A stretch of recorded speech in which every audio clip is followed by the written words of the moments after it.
partner. We got another great episode of our podcast. Going to talk about some good stuff.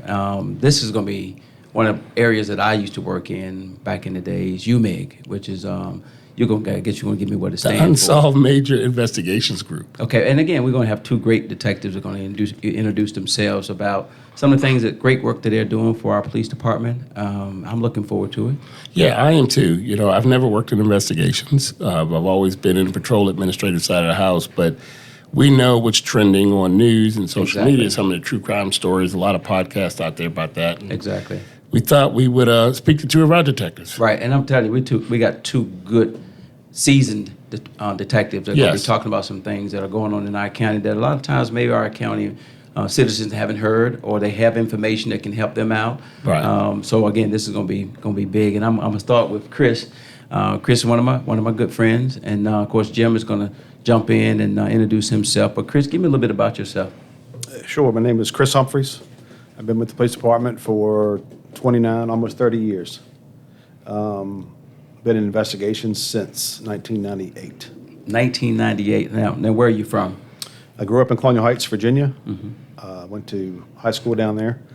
Went to college at Emory and Henry College initially, and then I transferred over to VCU where I graduated. Cool. And then shortly after graduating, I got hired here. Okay, and we'll get into your history of your journey to becoming a detective in Chesterfield County, where you were before you became a detective. But Jim, get a little bit about your background. I'm Jim Monksgard. I grew up in a small town in Pennsylvania called Warren, Pennsylvania. Went to school a couple hours away in Edinburgh, and then I was able to get hired on with Chesterfield County Police, and I've been with the department now for 15 years and been in investigations for 8 of that. I'm going to loosen this up a little bit. I'm going to loosen it up. Edinburgh. Is that where we went and got snowed in and it started snowing while we were there on my car? Well, we actually went to the place you're trying to pronounce is Edinburgh. Edinburgh, okay. Yes. Did it snow there? It's Erie, right outside of Erie, Pennsylvania, in the town of Edinburgh. Okay. And it did snow. And it did snow. Okay, that's the same place. You then put me on notice you'd never go back to anywhere where it snows. True. Okay. Yes. I just want to be sure. So just for our listeners to know, most of you have heard of the other 28 specialized units that we have in the department that we offer our employees. UMIG, Unsolved Major Investigations Group, is a subsection of our Investigations Bureau. Right. Officers cannot put in to go to that unit unless they're already in investigations. They can put in a list, and then our bureau commanders, they decide who goes to that position. Right. And back in my days, it was called major case. Right. And we did all of the cold cases and some of the things that came out. So that's what we're going to be talking about today. Right. And I think one of the major things is the key word, the very first word is unsolved. Right. So we want our crime victims and families and the community to know that while we may not have had resolution in a timely manner of your liking or what's normal, what you perceive as normal, our department is committed to bringing justice to our victims. And they're still working on it. And they're still working these cases actively. All right, well, let's get into it. Chris, you want to start out what's going on now? And I like to start out with success stories. Some of the things that you all have worked on and then and where you are now. Several years ago, the people in charge here decided to bring back myself, Johnny Capicelli, who's retired, to work on some unsolved cases. I think the county has about 40 unsolved, either missing persons and or homicides. But the initial mission was no body cases. Okay. We had a lady that was missing, reported missing. She worked at the Altria in Richmond, lived in Midlothian. Then a year or so later, we had a nurse that was missing who worked at Sheltering Arms over near St. Francis. And then we had one from 1996 who was missing from Walmart on Midlothian Turnpike, Linda Lunsford. All 3 of those cases were put to the forefront by the people in charge at the time who created the unit. They asked us, Johnny and I, to look at them, and later on Jimmy came along. And we worked all 3 as no-body homicides with the Commonwealth Attorney's Office, with federal partners helping us, and all 3 of them we charged and convicted defendants for murders. Now, no body means we never recovered the actual victim. Correct. But you were able to get a successful prosecution of suspects. Correct. Right. It's not very common. At least it never been done in Chesterfield County. Right. And then now we have 3 convictions, and I think we are one of the only jurisdictions in the United States that's done that many. Right. Okay. Most of them are 1, maybe 2. We have now 3. So the latest one that you have, and then we'll go backwards. Walk us through not your investigation, but what's some of the tools that were out there that you didn't have when the case first started to what you have now. Are you talking about the most recent conviction? Right, yes, Well, sir. that was Monk's case. I'll let Monk Okay. talk about that. Jim, can you talk about He did that? all the work on that Yeah, case. so. yeah, we can talk about that. That case, the offense date of when she went missing was December 26, 1996. It was 25 years ago. So when we think back 25 years, we didn't have the internet. We didn't have a lot of our tools in terms of investigation. We didn't have a lot of online databases. And we didn't have forensic testing like we do now. Right. So it's a culmination of all that and just the access to everything. Okay. It's just a big deal. You know, back then, you would have to submit forms in order to get DMV pictures, which would take time. Nowadays, we can just run them on our computers and we get them instantaneously. So you have a partnership now with DMV? We as an agency do. Okay, that's what I mean. But it's Right. just things have kind of gotten faster. They've evolved more, and mainly DNA testing has gotten better, not only in this case, but every other case out there that we Okay. work. So that's one of the big key things. Okay, and when you went back, were the victims, some of the loved ones, were they cooperative in there? Were they happy that you were still working on this case? Things of that sort. Yeah, the family in this case has always been great. They've Okay. always been there since day one. They've been doing what they should be doing, trying to get some resolution in their mother's case. And a lot of the evidence was always there. It was just that at the time, back in '96, the state and the county as a whole wasn't really prosecuting no body homicides where the victim wasn't found. It was done very sparingly Okay. and under certain conditions. So the investigators at the time working on the case tried to get the Commonwealth Attorney's Office to prosecute the individual that they felt was responsible, but at that time it just wasn't really a big thing. Right, didn't want to be the first. Exactly. Yeah, okay. So that's the first case. That Second. was actually this one that we just got the conviction on 2 or 3 weeks ago. That was the third one. That's the third one, Third okay. conviction, third case we worked. The first 2 first one was the Altria executive, was the first one, and then the second one was a nurse from St. Francis. But prior to that, just to give a quick little story of how it came about, Brian Smith, who was a retired lieutenant colonel here, somehow got to know this guy who was a retired FBI agent Okay, who specialized in no-body cases, named Bob Morton. Bob Morton was contacted. He came down to Chesterfield to our academy and gave basically a presentation on how to work these cases, how Okay. they had been done, how many had been done across the United States. It was hundreds of them. And Billy Davenport, at the time, was our elected Commonwealth attorney, was in the audience for that presentation, along with a bunch of law enforcement, Larry Hogan, who's retired from the Commonwealth attorney's office now. And when the presentation was done, excuse me, Billy Davenport got Larry and said, we are going to prosecute these cases. So we had a meeting, law enforcement, Commonwealth attorney, and they said, pick the cases. We're going to pick these 3. It was the Altria, the nurse, and the Walmart case. okay. And that's how we did it. And we put together a task force. It was Johnny Capicelli and myself, a couple other detectives from the Persons Unit, and then Larry Hogan was assigned full-time Right. to prosecute And that those wasn't cases. that wasn't his first time being assigned to that type of unit. Larry was a well-known Excellent, exactly, expert, exactly. violent crime murder prosecutor. He used to work in the city of Richmond before Yep. he came to Chesterfield. So, yeah. Okay, so now you got that one solved. That was the latest, correct? What's the next one? Who worked the next one? The other one, the second one was the nurse, Zulma Right. Pabone was her Uh-huh. name. I keep saying the nurse. Her name was Zulma Pabone. She was a young mother, lived up in Midlothian off of Hull Street. Yep. Disappeared, didn't come to work one day. Had a young, I think a child at the time was 4 or 5 years old, son. Lived with her father, her child's father, who was a doctor at Sheltering Arms Hospital. long story short, we worked the investigation on him, and he was ultimately charged and convicted of first-degree murder. Right. So he was convicted He of was murder. convicted of first-degree murder. It's been appealed all the way up through the Supreme Court of Virginia and upheld. So he's serving, I think he got 40 or 50 years. But still, the body has not been found. Body's never been located. Body's never been located.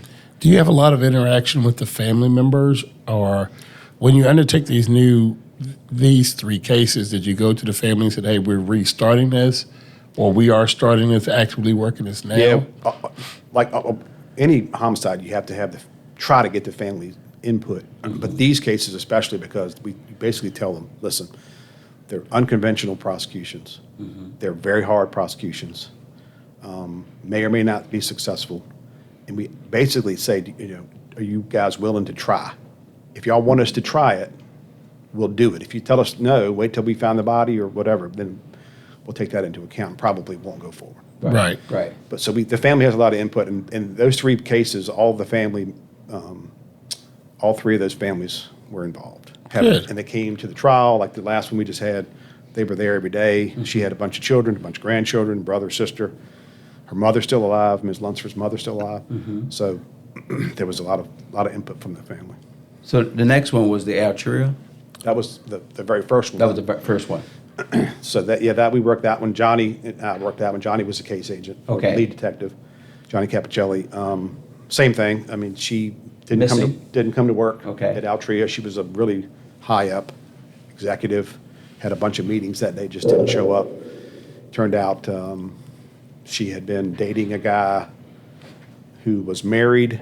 She didn't know that, I don't think, but he was had a troubled past. I'll just put it that way. Sure. He was very jealous of her. She broke it off with him after there was some violence towards her. She broke up with him, and then he came back, and she had another another friend at her house, and then she vanished Right. the next day. But these were convictions that you already. Yeah, he was all convicted. of- He was convicted of second-degree murder, Okay. Okay. and he's in the penitentiary. And His still case no- was also upheld on appeal. And still, no body has been located. No body was found on that one either. No idea where they are. So what are we working on now? I mean, well, can you say what we work and try to get information from someone that listens to this, or even if you want to go back? Well, we have, I mean, like I said, I think there's at least 40 or maybe more unsolved.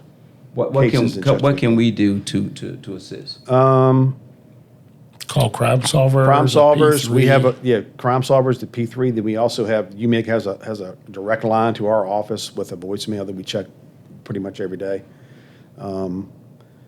But a lot of these cases, people know What's who did going- them, Exactly. and the families are still out. I mean, in quick example, we had a case where some remains were found in the Shoesmith landfill back in 1986. Yep. We were able to identify her. She was a 16-year-old girl missing from the city of Richmond. But when it hit the media, it's been about 2 years ago now, maybe 3.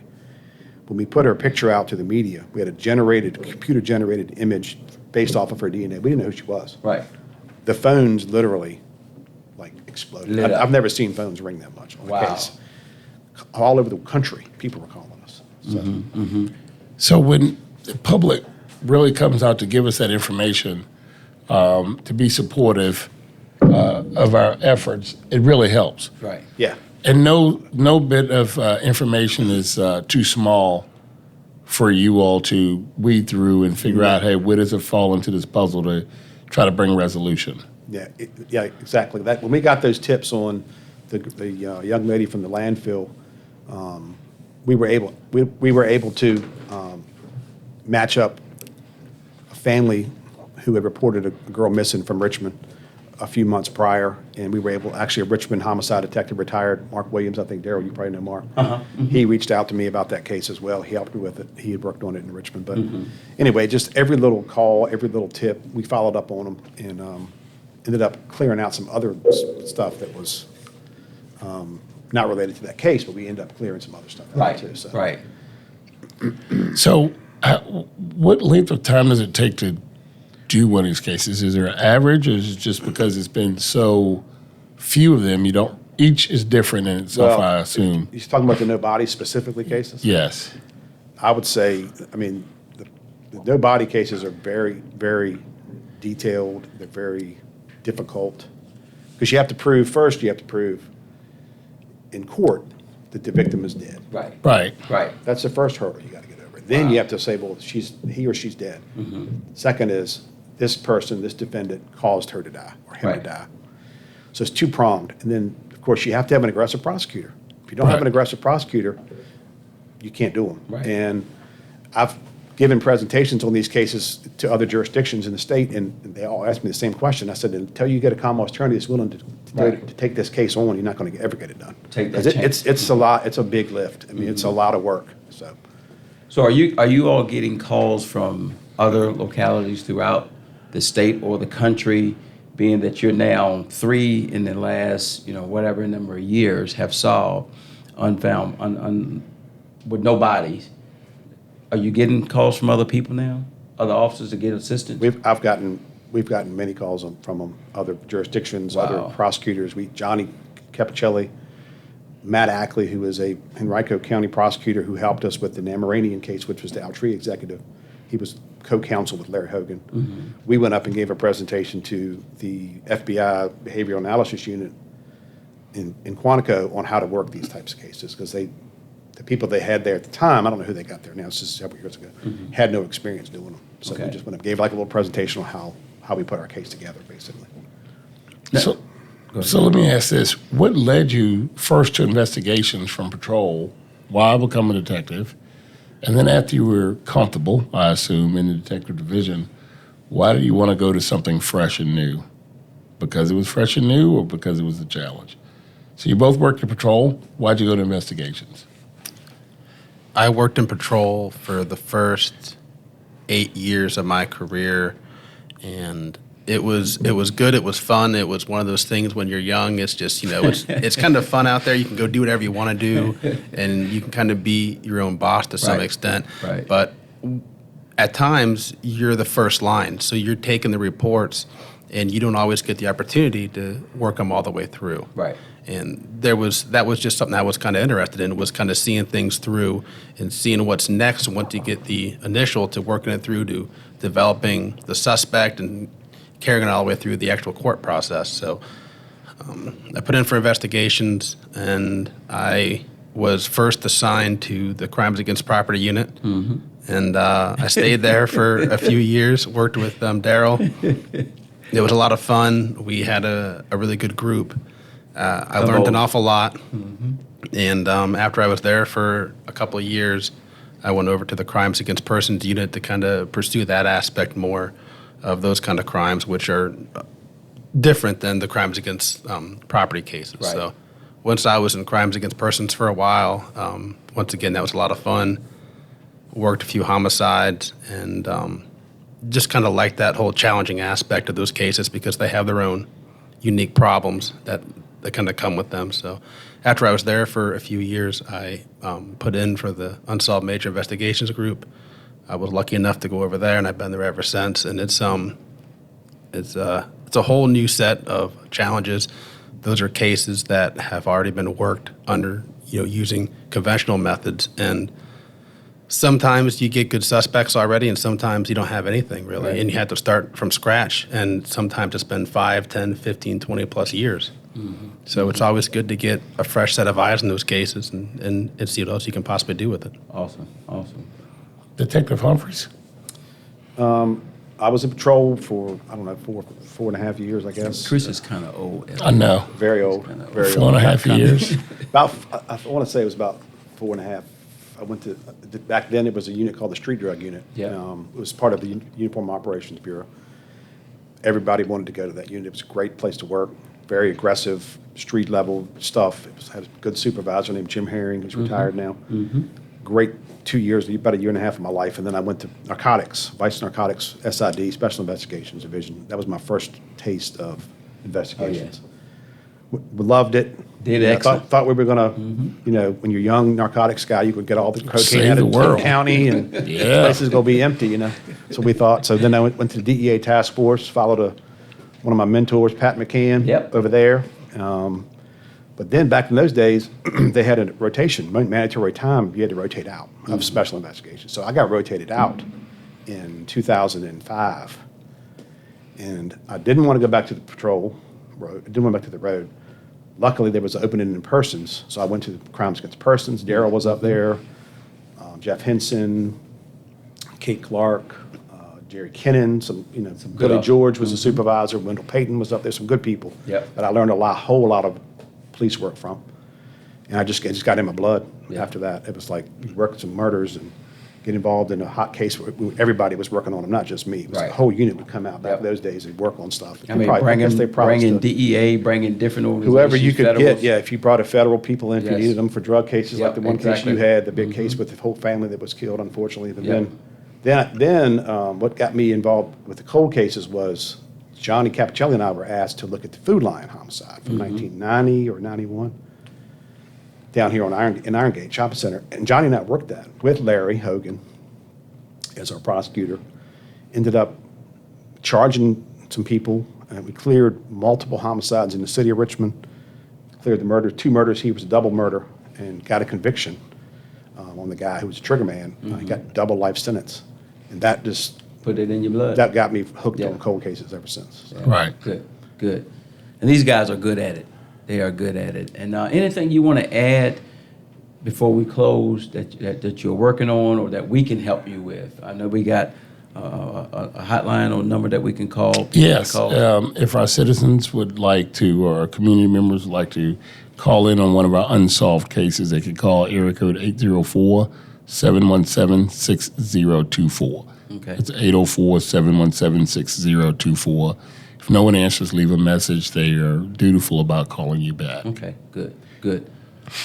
I would just say that, there's plenty of cases dating all the way back to 1974, unsolved cases in this county. People are still around. There's family members still around.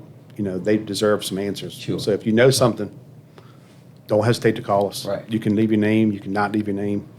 We'll follow up on it. So Right. we encourage anybody that has any information, no matter how small you think it is or irrelevant you think it is, to contact us. Good.